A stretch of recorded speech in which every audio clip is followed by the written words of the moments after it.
This is Yamaha's new MT07 model. It's been on sale around the world now for about 12 months, but it's just arrived here in Australia and New Zealand.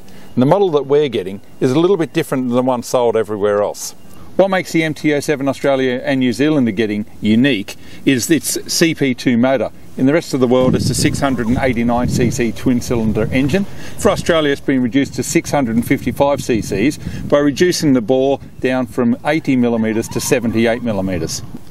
Yamaha's placed a small restrictor in the airbox, and the throttle's also had a stopper installed so it can only wind out to around about 75% of its range. The end result is an engine that falls in just under the Lamb's power to weight ratio category. To offset the drop in power, Yamaha has retuned the engine to produce its maximum torque at just 4,000 RPM, down from 6,500, while its maximum power hits 1,000 RPM lower at 8,000 RPM. New riders are going to consider the MT07 a powerful motorcycle. It has plenty of torque low in the rev range, and gearing provides it with a hefty punch. It will happily cruise along at 70 km an hour in 6th gear, or attack a series of twisting turns in 3rd or 4th.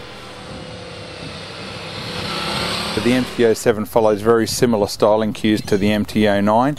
Up front the headlights are very similar, probably a little less aggressive. It's got those air ducts on the side that are again smaller than the MT09, and down the back it's got a very similar tail. There's certainly no mistaking that the two are related. Up at the control area of the bike you've got this centrally mounted LCD screen. Gives you all the basic information you require at a glance, gear position, speed, petrol, and then you can scroll through the other displays by pressing these buttons here. Gives you your trip 1 and 2, fuel economy, odometer, air temperature and engine temperature. On this switch block over here you can see there's this nifty little combined ignition and starter switch.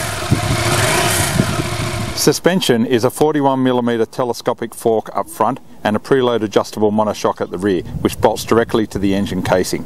They do their job suitably well when you consider the sub $9,000 price tag. It's firm but comfortable and offers plenty of good feedback, especially at the rear where it's contending with the wide 180 rear tyre.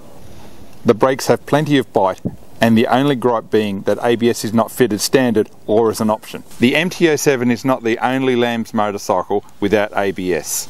However, for a bike of this performance level, marketed at learner riders, it may become an issue on the showroom floor. Riding around town on the MT07, you realise just how easy this bike would be for a learner or beginner rider to handle. It's very, very stable at low speed. It's light, agile, brakes are great. It really is a confidence-inspiring bike. The same can be said when you get the MT07 out on the open road and through some twists and turns.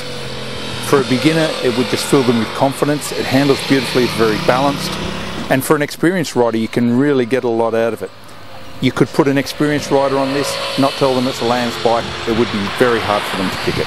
The few times you are reminded of the bike's Lamb status is when a sudden burst of power is required in the mid-range. Pulling out to overtake a vehicle at speed requires a little bit more time than what you would give on a non-Lamb's motorcycle. Yamaha's MT07 really does push the edge of the Lamb's Australia market. It's a bike designed for beginners, intermediates and in a lot of respects experienced riders.